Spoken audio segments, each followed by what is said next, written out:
नमस्कार, मी पंजाब डक. आज आहे 1 एप्रिल 2026. मी जात आहे शिरोळ, दत्त शिरोळ कारखाना कोल्हापूरकडं तिकडे जात आहे.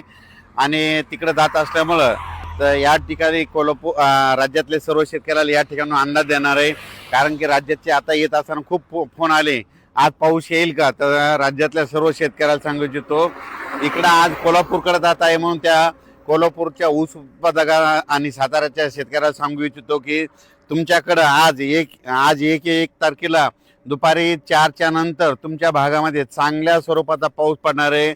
म्हणून हा अंदाज कोल्हापूर, सातारा आणि कोकणपट्टीच्या पुण्याच्या शेतकऱ्यांनी अंदाज लक्षात यायचा. मग सांगायचं झालं तर हा पाऊस तुम्हाला सांगू इच्छितो की अहिल्यानगरकडे पडणार आहे, त्याच्यानंतर नाशिककडं, नंदुरबार, धुळे, जळगाव, त्याच्यानंतर विदर्भाकडे, पूर्व विदर्भ, पश्चिम विदर्भ आणि मराठवाड्याकडे सगळीकडे आज बऱ्याच ठिकाणी चांगला पाऊस सुरू होणार आहे. म्हणून हा अंदाज लक्षात यायचा. काल 30 तारखेला तर पडला, पण त्याच्यानंतर आजपासून परत आणखीन पावसामध्ये वाढ होणार आहे.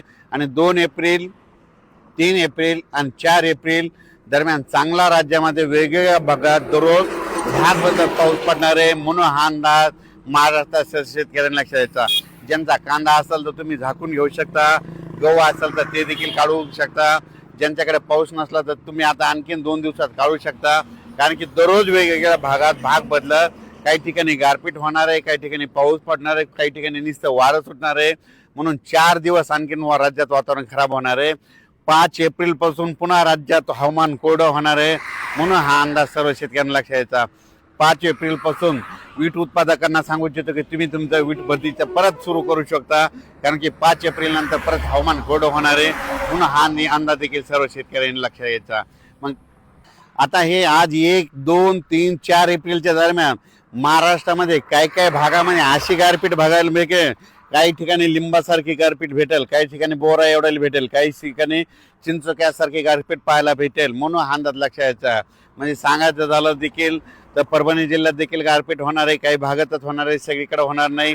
नांदेड जिल्ह्यात आहे, लातूर जिल्ह्यात आहे, बीड जिल्ह्यात आहे, अहिल्यानगरकडे आहे, संभाजीनगरकडे आहे, जळगावकडे आहे, नंदुरबारकडे आहे, धुळे जिल्हा आहे, नाशिक जिल्हा आहे, त्याच्यानंतर कोकणपट्टीकडे आहे, साताऱ्याकडे देखील आहे, कोल्हापूरकडे देखील आहे, इकडं 2 पुणे त्या परिसरात देखील आहे, इकडं धाराशिव जिल्ह्यात देखील होईल, त्याच्यानंतर बुलढाणा जिल्ह्यात त्या सिंदखेड राज्याच्या पट्ट्यात देखील काही भागात होईल, अकोला जिल्ह्यात होईल, वाशिमकडे होईल, त्याच्यानंतर अमरावती जिल्ह्यात होईल, अमरावतीकडे होईल, यवतमाळ जिल्ह्यात होईल, नांदेड जिल्ह्यात देखील होईल, हिंगोलीकडं, वाशिमकडं. म्हणजे प्रत्येक जिल्ह्यामध्ये 5-6 ठिकाणी तरी या 4 दिवसात मात्र गारपीट होणार आहे. आतापर्यंत काय भागात कधी पाहिली नसेल अशी एवढ्याली मोठ्याली गारपीट होणार आहे. म्हणून हा अंदाज देखील सर्व शेतकऱ्यांना लक्षात यायचा. शेतकऱ्याने आपण आपल्या या पावसामध्ये विजेचं प्रमाण असल्यामुळं स्वतःची काळजी घ्या. पाऊस आला असताना लिंबाच्या झाडाखाली थांबत जाऊ नका, झाडावर 16% विजा पडतात. म्हणून हे देखील अंदाज शेतकऱ्यांनी लक्षात यायचा.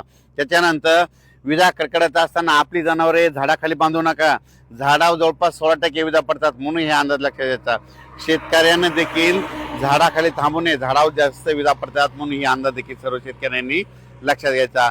5 एप्रिलच्या नंतर परत राज्यात हवामान कोरडं होणार आहे. म्हणून ही अंदाज सर्व शेतकऱ्यांनी लक्षात घ्यायचा. डाळिंब शेतकरी त्यांना सांगू इच्छितो की 5 एप्रिल पर्यंतच वातावरण थोडं खराब आहे. 5 एप्रिल पासून राज्यामध्ये लगेच हवामान कोरडं होणार आहे, उन्हाची तीव्रता वाढत जाणार आहे.